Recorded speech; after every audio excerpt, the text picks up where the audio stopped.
ये डेटा को देखकर मैं गारंटी देता हूं कि वो एफआईएस जो एफआईएस हमारे इंडिया को छोड़कर भाग रहा है ना, वो एफआईएस इस डेटा को देखकर शर्मिंदा हो जाएगा।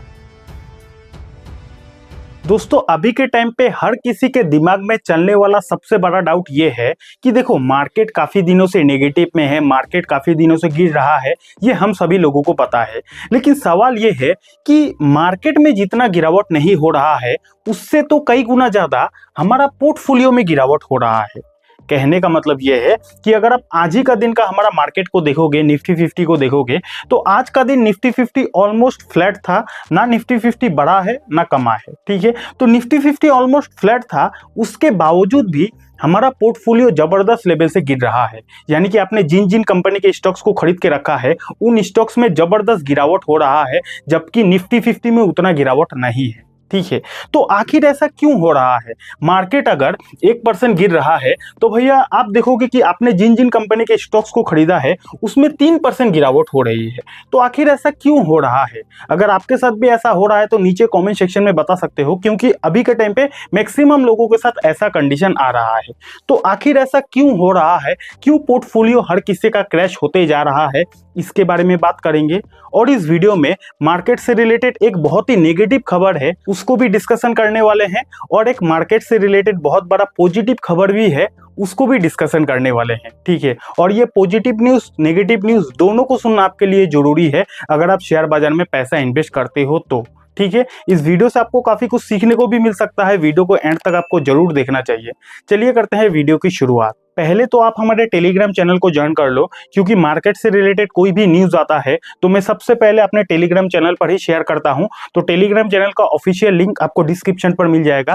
ध्यान रहे काफी सारा फेक अकाउंट भी बना हुआ है, इसलिए आपको हमारे ऑफिशियल लिंक के थ्रू से ही टेलीग्राम चैनल को ज्वाइन करना है। तो अब बात करते हैं कि मार्केट में जितना गिरावट नहीं हो रहा है उससे कई गुना ज्यादा हमारा पोर्टफोलियो में क्यों गिरावट हो रहा है उसके बारे में डिस्कशन करते हैं। तो यहाँ पे मैंने आज का दिन का पूरा मार्केट का डेटा को ओपन कर लिया है। अब अगर आप आज का दिन का निफ्टी 50 को देखोगे तो आज का दिन निफ्टी 50 ऑलमोस्ट 0.03% डाउन है, यानी कि आज का दिन हमारा निफ्टी 50 ऑलमोस्ट फ्लैट है। ठीक है, तो चलो जी, निफ्टी 50 में गिरावट नहीं है, फ्लैट है, अच्छी बात है। लेकिन अगर आप नीचे आओगे और यहाँ पे मिड कैप का परफॉर्मेंस को देखोगे ना, तो यहाँ पे मिड कैप मोटा मोटी 1% डाउन है।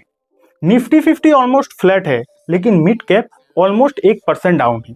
उसके नीचे अगर आप स्मॉल कैप में आ जाओगे ना, निफ्टी स्मॉल कैप में आ जाओगे तो स्मॉल कैप मोटा मोटी 1.5% डाउन है, जबकि निफ्टी 50 ऑलमोस्ट फ्लैट है, लेकिन उसी जगह मिड कैप को देखोगे तो ऑलमोस्ट 1% डाउन है, स्मॉल कैप को देखोगे तो 1.5% डाउन है। तो इस डेटा को देखकर आपको क्या समझ में आ रहा है? इस डेटा को देखकर हमें यही समझ में आ रहा है कि जितना लार्ज कैप में गिरावट नहीं हो रहा है उससे कई गुना ज्यादा तो मिड कैप और स्मॉल कैप में गिरावट हो रहा है। यानी कि इससे हमें यह समझ में आया कि मिड कैप और स्मॉल कैप में सबसे ज्यादा प्रॉफिट बुकिंग हो रहा है। इतना दिन जिन भी लोगों का पैसा 10 गुना 20 गुना हुआ है ना स्मॉल कैप में, मिड कैप में, अभी के टाइम पे वही लोग प्रॉफिट बुकिंग कर रहा है। और इसी प्रॉफिट बुकिंग के कारण निफ्टी 50 तो फ्लैट है, लेकिन मिड कैप में गिरावट है, स्मॉल कैप में गिरावट है। तो यहां तक आपने ये समझ लिया कि हाँ भाई मार्केट तो उतना नहीं गिर रहा है, लेकिन मिड कैप और स्मॉल कैप क्यों गिर रहा है ये बात आपने समझ लिया। अब सेकंड सवाल क्या है कि आपका पोर्टफोलियो क्यों गिर रहा है? तो इसका सिंपल सा आंसर ये है कि भैया मैक्सिमम लोगों के पोर्टफोलियो में ना मिड कैप और स्मॉल कैप का क्वांटिटी ज्यादा रहता है। आप खुद देखो कि आपने जितना लार्ज कैप स्टॉक्स को नहीं खरीदा है उससे कई गुना ज्यादा तो आपने मिड कैप और स्मॉल कैप कंपनी के शेयर को खरीदा है। ये मैक्सिमम लोगों के पोर्टफोलियो में रहता है, और यही एक बहुत बड़ा कारण है कि मिड कैप और स्मॉल कैप पोर्टफोलियो में ज्यादा है, जिसके वजह से मार्केट जितना नहीं गिर रहा है उससे कई गुना ज्यादा तो आपका पोर्टफोलियो गिर रहा है। ठीक है, यहाँ पे आप देख रहे हो ना, अगर आपके पोर्टफोलियो में लार्ज कैप स्टॉक्स है तो उसमें उतना गिरावट नहीं हो रहा है। लेकिन अगर आपके पोर्टफोलियो में अभी के टाइम पे करंट जो सिचुएशन है, अभी के टाइम पे अगर मिड कैप स्टॉक्स है, स्मॉल कैप स्टॉक्स है, मैं गारंटी देता हूं कि आपका पोर्टफोलियो जबरदस्त लाल है, आपका पोर्टफोलियो बहुत ज्यादा नेगेटिव में है।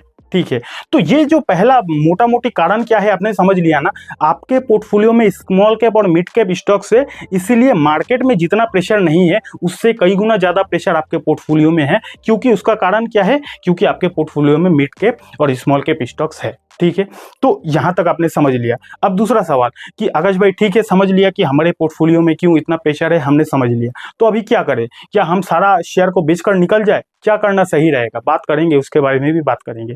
तो क्या करना सही रहेगा, उससे पहले मैंने आपको क्या बोला था कि एक नेगेटिव खबर है मार्केट से रिलेटेड, एक पॉजिटिव खबर है, दोनों को सुनना आपके लिए जरूरी है, तो उसके बारे में बात करते हैं। लेकिन उससे पहले वीडियो अच्छा लग रहा है तो लाइक कर देना और प्यारा सा कमेंट कर देना, और फ्री डीमैट अकाउंट का लिंक आपको डिस्क्रिप्शन पर मिल जाएगा, वहां से आप बिल्कुल फ्री में अपना डीमैट अकाउंट को खुलवा सकते हो। तो पहले नेगेटिव खबर को डिस्कशन करते हैं। तो यहाँ पे मैंने एफआईएस और डीआईएस का जो डेटा है उसको ओपन कर लिया है। तो देखिए, हम सभी लोगों को ये बात पता है कि एफआईएस जो है वो डेली बेसिस पर हमारे इंडियन शेयर मार्केट से पैसा निकाल रहा है। ये बात हम सभी लोगों को भली बात ही पता है। एफआईएस जो है वो डेली हमारे इंडियन शेयर मार्केट में बिकवाली कर रहा है। ऐसा एक भी दिन नहीं है जिस दिन एफआईएस ने हमारे इंडियन शेयर मार्केट में अच्छा खासा खरीदारी किया हो, ऐसा एक भी दिन नहीं है। ठीक है, एक तरफ एफआईएस लगातार माल बेच रहा है, दूसरी तरफ अगर आप डीआईएस को देखोगे तो वो लगातार माल को खरीद रहा है, सभी लोगों को पता है। लेकिन अब इस कहानी में एक नया ट्विस्ट खड़ा हो चुका है। नया ट्विस्ट ये है कि देखो, एफआईएस तो लगातार कोशिश कर रहा है कि हमारे इंडियन शेयर मार्केट को गिराए, और डीआईएस खरीद कर हमारा इंडियन शेयर मार्केट को बैलेंस में ला रहा है। एफडीआईएस जो है वो मार्केट को गिरने नहीं दे रहा है। लेकिन अगर डीआईएस भी कमजोर हो जाएगा ना, तो जिस हद तक एफआईएस बेच रहा है, अगर डीआईएस नहीं खरीदेगा, डीआईएस कमजोर हो जाएगा, तो कहीं ना कहीं हमारा इंडियन मार्केट क्रैश हो सकता है। ठीक है, और अभी का जो सिचुएशन है उसको देखकर यही लग रहा है कि कहीं ना कहीं डीआईएस का जो कॉन्फिडेंस है वो धीरे धीरे कम होते जा रहा है। अब आप बोलोगे कि सर आपको कैसे पता कि डीआईएस का जो कॉन्फिडेंस है वो धीरे धीरे कम हो रहा है? तो ये मैं अपना बात नहीं बोल रहा, मैं डेटा को देखकर बात बोल रहा हूँ। यहाँ पे अगर आप देखोगे तो 4 नवंबर, 5 नवंबर और 6 नवंबर को डीआईएस ने कितना माल खरीदा है? 4 नवंबर को खरीदा डीआईएस ने लगभग 3000 करोड़ का माल, उसके बाद फिर से 3000 करोड़ का माल, उसके बाद 5000 करोड़ का माल खरीदा है डीआईएस ने, बहुत अच्छी बात है। लेकिन उसके बाद का अगर आप 3 दिन का डेटा को देखोगे तो डीआईएस ने उसके बाद दिन कितना खरीदा? 1700 करोड़ का माल। उसके बाद दिन फिर से कितना खरीदा? ऑलमोस्ट 1700 करोड़ का माल उसके बाद दिन भी खरीदा। और उसके बाद दिन यानी कि आज का दिन डीआईएस ने कितना खरीदा? 2000 करोड़ का माल। यानी कि पिछले का 3 दिन में डीआईएस ने जितना 1000 करोड़ का माल खरीदा था, उसका आधा माल इस 3 दिन में खरीदा है। और इस डेटा को देखकर यही लग रहा है कि शायद डीआईएस का जो कॉन्फिडेंस है वो धीरे धीरे कम हो रहा है, इसलिए डीआईएस का जो खरीदने का फ्रीक्वेंसी है वो भी कम होते जा रहा है। कहाँ 5000 करोड़ का 3000 करोड़ का माल डीआईएस खरीदता था, अब जाकर आप देखो कि 1700 करोड़ 2000 करोड़ में आ चुका है। तो ये डेटा को देखकर तो भैया मुझे पर्सनली यही लग रहा है कि कहीं ना कहीं डीआईएस का जो कॉन्फिडेंस है वो धीरे धीरे कम होते जा रहा है। और अगर डीआईएस का कॉन्फिडेंस कम होता है, ये हमारे मार्केट के लिए बहुत खराब खबर है, क्योंकि एफआईएस तो माल बेच ही रहा है। अगर डीआईएस भी सपोर्ट ना करे तो मार्केट में तो गिरावट आना आम बात है। ठीक है, तो मार्केट से रिलेटेड जो नेगेटिव खबर था उसको तो हमने डिस्कशन कर लिया। अब एक मार्केट से रिलेटेड बहुत बड़ा पॉजिटिव खबर भी है, उसको अभी हम लोग डिस्कशन करेंगे। लेकिन आगे बढ़ने से पहले आपको बताना चाहूंगा कि अगर आपको शेयर मार्केट के बारे में कुछ भी सीखना है, चाहे trading, investing, mutual fund, SIP, तो आप हमारे यूट्यूब चैनल का प्लेलिस्ट को विजिट कर सकते हो। हर एक टॉपिक का वीडियो आपको हमारे चैनल पर बिल्कुल फ्री में ही सीखने को मिल जाएगा। अब पॉजिटिव खबर के बारे में बात करते हैं। तो यहाँ पे मैंने एसआईपी का जो डेटा है उस डेटा को ओपन कर लिया है। यानी कि इस डेटा में आप ये देख पाओगे कि हमारे इंडिया में हर कोई एसआईपी के थ्रू से म्यूचुअल फंड में टोटल कितना पैसा इन्वेस्ट कर रहा है, हर महीना म्यूचुअल फंड में कितना पैसा आ रहा है, उसका पूरा हिसाब आप इस डेटा में देख सकते हो। ठीक है, तो इस साल का डेटा को देख लेते हैं। यहाँ पे अगर आप देख सकते हो, अप्रैल महीना में लोगों ने टोटल म्यूचुअल फंड में इन्वेस्ट किया था 20,000 करोड़। उसके बाद मई में देखोगे 20,000 करोड़, जून में देखोगे लोगों ने इन्वेस्ट किया 21,000 करोड़, जुलाई में 23,500 करोड़, अगस्त में 23,500 करोड़, सितंबर में अगर आप देखोगे 24,500 करोड़ रुपया लोगों ने म्यूचुअल फंड में पैसा डाला था। इतना भर भर के पैसा आ रहा था म्यूचुअल फंड में, इसीलिए तो डीआईएस इतना मजबूत था। ये जो आप देख रहे हो कि डीआईएस लगातार माल खरीद रहा है, क्यों माल खरीद रहा है? क्योंकि डीआईएस के पास भर भर के पैसा आ रहा था।